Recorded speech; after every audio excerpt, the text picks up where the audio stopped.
in the heart of a bustling elementary school playground, where laughter usually echoed like birdsong. A single scream shattered the afternoon recess. 10-year-old Mia Thompson stood frozen, her small hands clutching the frayed edges of her oversized hand-me-down shirt, as three older boys circled her like wolves. The leader, Jake, with his smug grin and untamed hair, reached out and yanked her top down in one swift, cruel motion. The world blurred for Mia. Her cheeks burned with humiliation as giggles erupted from the onlookers. But deep inside, something ignited, a fire she didn't know she possessed. They didn't know she could snap arms. Not yet. Mia's life had always been a quiet storm, hidden behind wide brown eyes and a shy smile that rarely reached them. Growing up in a cramped apartment on the wrong side of town, she was the middle child of 5, sandwiched between brothers who roughhoused like puppies and sisters who dreamed of stardom.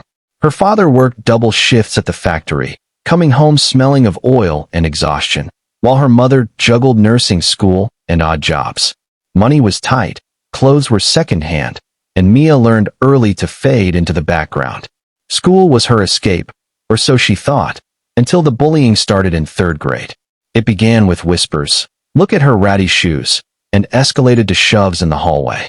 Jake and his crew, 5th graders with chips on their shoulders from their own broken homes, saw her as an easy target.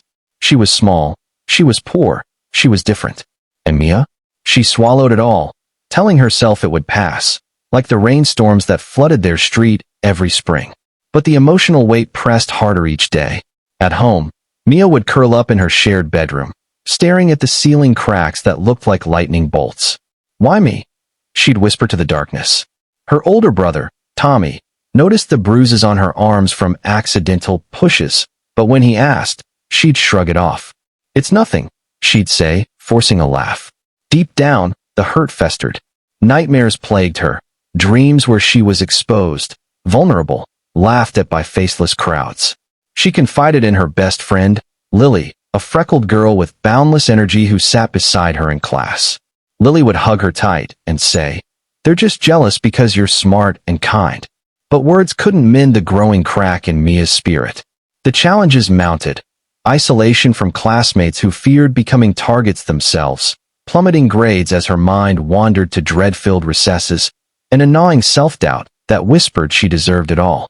One evening, after a particularly rough day where Jake had dumped her lunch tray, Mia's father sat her down at the kitchen table. His calloused hands enveloped hers, and he shared stories from his own childhood, bullied for his accent when his family immigrated from Mexico. "Strength isn't in fists, Mija," he said softly. "It's in standing tall when the world pushes you down." Inspired, he enrolled her in a free self-defense class at the community center, run by a retired police officer named Mr. Ramirez.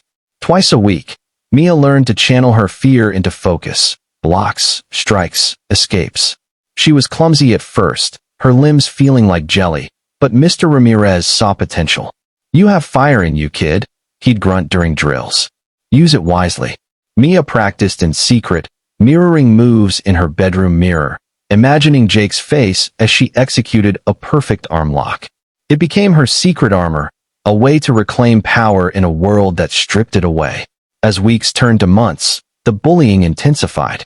Jake's crew, sensing her quiet resilience, upped the ante. They tripped her in gym class, spread rumors that she smelled like garbage, and once even locked her in the bathroom stall until a teacher intervened. Mia's mother noticed the dark circles under her eyes and the way she picked at her food. "Talk to me, baby," she'd plead, but Mia held back, fearing she'd burden her family more. The emotional depth of her struggle deepened. She felt like a balloon ready to pop, inflated with unshed tears and unspoken rage. Lily tried to help by sticking close during recess, but the boys were relentless. "Freak," they'd hiss.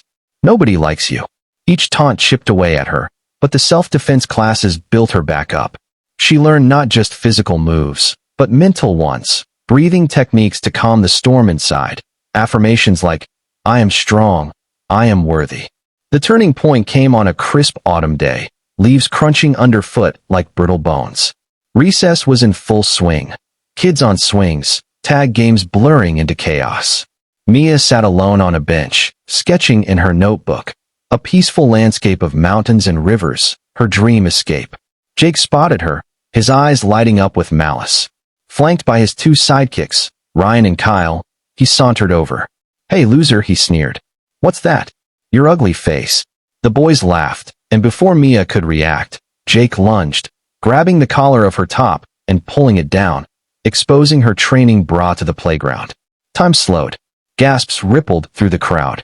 Mia's face flushed crimson, humiliation crashing over her like a wave. But then, the fire Mr. Ramirez had ignited roared to life. She didn't think, she acted. As Jake stepped back, laughing triumphantly, Mia surged forward. Her small hand shot out, grabbing his extended arm in a vice-like grip. With a twist learned from countless drills, she applied pressure to his elbow joint. A sickening snap echoed, louder than the scream that followed. Jake crumpled to the ground, clutching his arm, his face pale with shock and pain. Ryan and Kyle froze, eyes wide. "What the?" Ryan stammered, but Mia wasn't done. When Kyle lunged to defend his friend, she sidestepped, using his momentum against him. Another grab, another twist, snap. Kyle howled, dropping beside Jake. The playground fell silent, all eyes on the girl who had transformed from victim to force of nature. Teachers rushed over, whistles blaring, as Mia stood there, breathing heavily, her top readjusted but her dignity reclaimed. Chaos ensued in the aftermath. The principal's office was a whirlwind of accusations and explanations. Jake and Kyle were taken to the nurse, their arms indeed fractured, not broken clean through, but dislocated and sprained badly enough to require casts. Mia's parents were called, and she braced for punishment. But as she recounted the story, tears streaming, her father nodded proudly. "You defended yourself," he said. The school investigated. Witnesses confirmed the bullying history, the top pulling incident. Jake's crew faced suspension, mandatory counseling, and a stern warning. Mia, surprisingly, received only a warning for excessive force, tempered by self-defense claims. The emotional resolution began there, in the hugs from her family, the apologies from classmates who had stood by silently, and Lily's fierce loyalty shining brighter. But healing wasn't instant. Mia grappled with guilt. Had she gone too far? Nightmares shifted from humiliation to the snaps echoing in her mind. Therapy sessions, arranged by the school, helped unpack the layers. She learned that snapping arms wasn't just physical. It was the culmination of bottled emotions bursting free. Challenges persisted. Whispers of that crazy girl followed her, and rebuilding trust took time.